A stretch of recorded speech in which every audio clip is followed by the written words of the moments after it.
Hey everyone, and welcome back to my channel, What the Beck. Today, I am going to show you everything that I have spun up within the last week of owning my e-spinner. I got the Electric Eel Wheel 6.2, and I've been unstoppable ever since. And yeah, I just want to kind of go over the stuff that I spun up with it in this video. You might see baby, she just jumped on the table. So yeah, let's start with this one, which I have affectionately dubbed sushi or like tuna yarn. This I made with some really soft, I'm not even sure what breed of wool it was, but this was the first thing I spun on the e-spinner, and as you can tell, it's not super consistent, but I think it looks like the meat on sushi, so that's why I called it that. And yeah, it came out to about an Aran weight for most of it. As you can see, since it's not consistent, it gets a little lower and a little higher in some parts. But yeah, this was my first one on the e-spinner. And yeah, I'm not sure when I'll use it. I do like eventually want to use it. But I might keep it just for like the milestone of like, this is the first one. So yeah, there was that one. And then I learned about chain plying. So instead of doing 2 strands and then putting them together, you can do 1 strand and then basically do big crochet chains with your hand. And then I made this one, which is a 3-ply. I didn't spin this from scratch. I actually thrifted it as like a hand spun single, and then I just like chain plied it to make it into a size that I'm more likely to use. And again, this one kind of ended up more in the worsted Aran category. I did kind of go through and like not fix, but like some of the thicker parts I like tried to draw them out so they'd be more even, but I really didn't do all that much to this one. So I'm just showing it to show like my milestone of when I learned chain plying. And yeah, it's a pretty nice like mustardy-ish color, but it's not that like, I don't typically wear mustard, but it's a little lighter than that. So I'm thinking maybe this could be good for like an accent color in a hat or something. So yep, there's that one. Then I realized if I can chain ply other yarns, I can ply other yarns. So I went into my stash and got some of my wool yarns that were not completely used, and I made this, which is basically a gradient from like bluey gray into pink, and that turned out pretty good. I still need to like wash and like set this yarn, so that's why it's still like curly in some parts. But yeah, that is this one. And I think this is really good for like being a sustainable crafter. And if you want to use all your yarn, but you don't want to like fully brush it out or make a bunch of tiny things, you can just put it into a gradient with other yarns and put it into another hank of yarn. The next one, ironically, was not, well, yeah, I'll say it. It was my least favorite to spin together. You would think it wouldn't have been because it was rainbow, and I do really like the colors. But I think the wool I was using for some of these colors, they were all secondhand pretty much from scrap. But they weren't the best for spinning, at least not as fine as I was trying to spin. So it ended up kind of chunkier than I wanted, and I plied it with this gold, I don't even know what type of material that is, but I had a little accident where I switched the direction I was spinning in the middle, and then I switched it back. So whenever I end up using this, which I think this might be a good like scarf type of yarn, I'm gonna have like loose threads that don't wrap around it all the time. So yeah, that'll be super fun to deal with. But I do like the colors in this one. And it was useful for like using up scraps. Like most of the stuff I used in this was like extra stuff that someone else didn't use, and then I turned it all into one hank of yarn. So next I took some singles that I had made on my drop spindle months and months ago. They were originally going to be part of a 3-ply yarn, but the blue I was going to use as a third strand. I think it was like dyed with natural dye or something, or like the dye wasn't fully set, so it would always come off on my hands, and that made me not want to spin it, because then I'd have to like get set up to craft, and I don't typically work like that. I usually like chill out and then grab my crafts. I don't like having to clean up right after. So yeah, I decided to leave that blue single on the on the drop spindle, because it's not as long as these. And then I just went ahead and plied these together on the e-spinner, and it's actually kind of interesting because you can sort of see it here. I didn't do it on purpose, but somehow the beginning of the green ply is thicker than the end, and the end of the yellow ply is thicker than the beginning.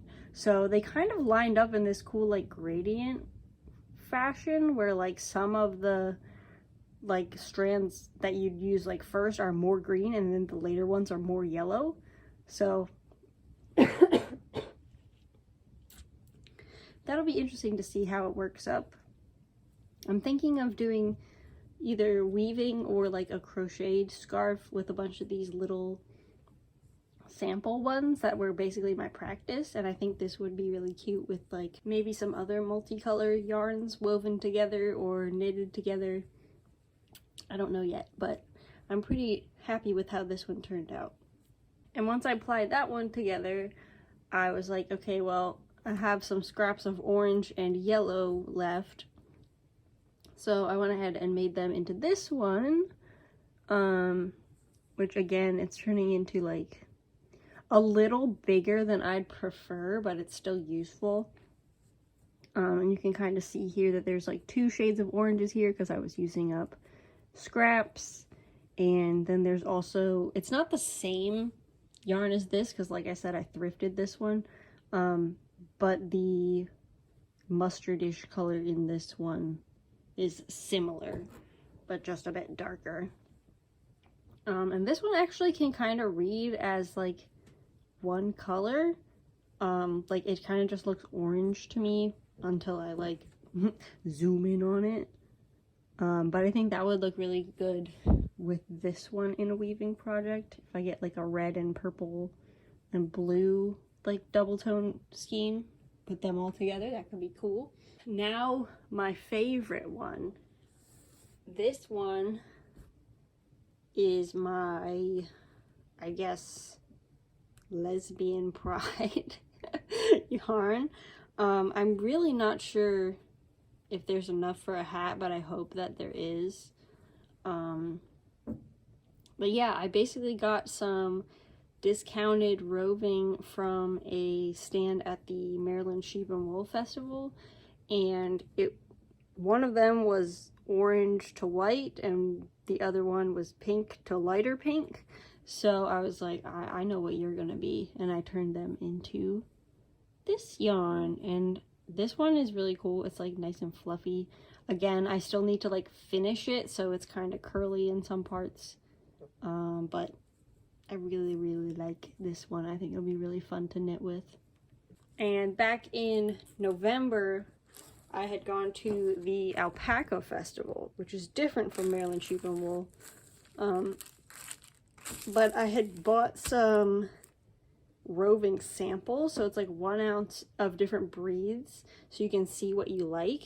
And I thought it was so, it's not really ironic, but I thought it was funny that like the most even spin that I got was with the least like visually interesting color, in my opinion. I still really liked working with this because there are subtle variations in the fur, so it's kind of like, I don't know, while I was spinning it looked like the different colors of brown were wrapping around each other. So it was still interesting enough to be spinning without getting super bored. But then it comes out to this nice, like, I guess this is a taupe color. I still haven't measured or finished this one. But I think I got like a decent yardage out of 1 ounce.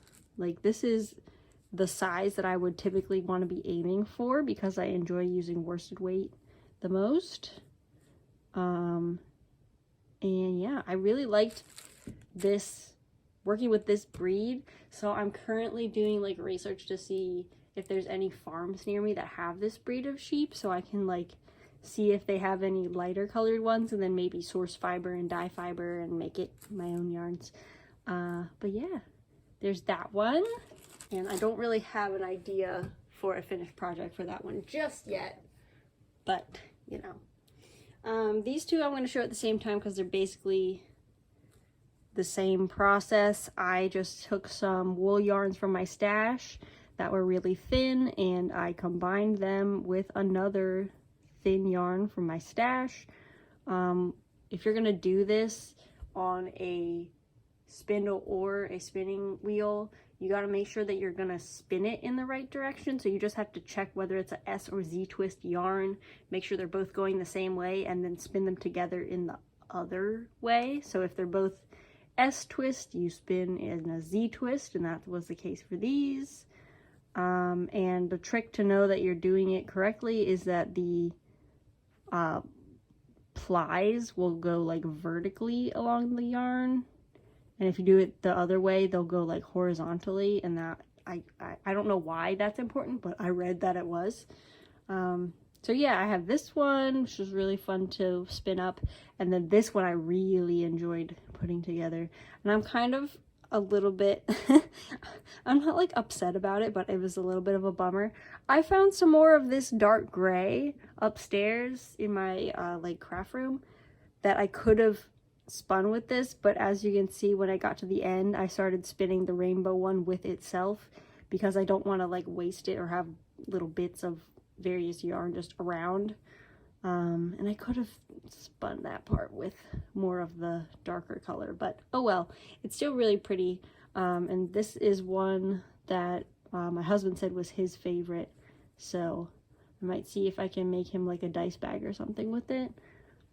These two otherwise aren't super like assigned to any sort of project. They were more just like taking the scraps and upcycling them because I'm much more likely to use a DK weight than a sock weight, because I like making socks, but I don't like making them that much. Then we have these two, which again were sock weight yarns that I kind of found a solid color and combined them together. These were like originally like hand-dyed yarns, I think. Yeah, they have their own like color names and stuff. And the label for this rainbow one, I think I have over at my spinning wheel. But yeah, these were super fun to put together too. I really like that adding the like tonal color with the multicolor kind of like tones it down a little bit, because I do love colors, but sometimes it can be hard to coordinate stuff. So now it's like a blue hat with some colors or a pink hat with some colors instead of like, you know, all kind of things. And especially because the hand-dyed yarn isn't super consistent with like how much dye is on it, and like the repeats aren't as predictable as like store-bought yarn. I think it kind of helps them like break them up a bit, so like the dark parts don't seem as dark, but there's still a difference between that and the lighter parts. And I really think these would look good in a project together, but I can't think of what I would want to make with them just yet. They are wool, so I would want to make maybe like a top or something, but I'm still not sure if this is enough for that. So I'll see what I do with those eventually. But yeah, that was just plying them together, and you can kind of see here I also ran out of the blue early, so I just plied the rainbow with itself, and it turned out pretty good.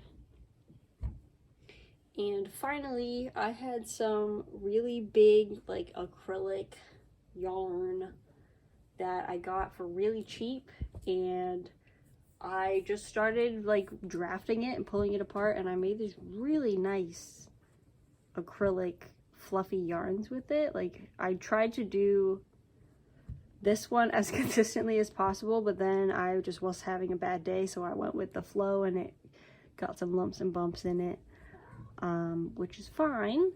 But I still have a lot of this like roving stuff, like the acrylic roving, so I might use some to like blend together with other things, but I might just make like another skein or two of this and make like a scarf or something, because I think simple stockinette with the bubbly kind of like thick and thin style yarn could look really good. See here, you can see like this is like as thin as it gets, and then it can get really big and fluffy. And I was actually surprised how soft this was once I like drafted it out. And yeah, these again haven't been like finished just yet, so I haven't washed them or like smacked them against the table. But yeah, they're pretty cool. I think I do have some like extra coiling in one of these, but overall pretty good. I really like spinning. I think I see it more as like stimming with art. And I did notice that while I was using the like monochrome stuff, I was getting like bored, and I was like, this isn't as fun. So I'm thinking putting some of this mixed with other recycled acrylic fiber, like brushing out some of my scrap yarns to turn them into fibers and then combine it with these, and that could be a fun experiment, and maybe I could do a video on that as well. But that's all I have for today. I've been really busy at work recently, so sorry for the really short videos, but it's super intense at work recently.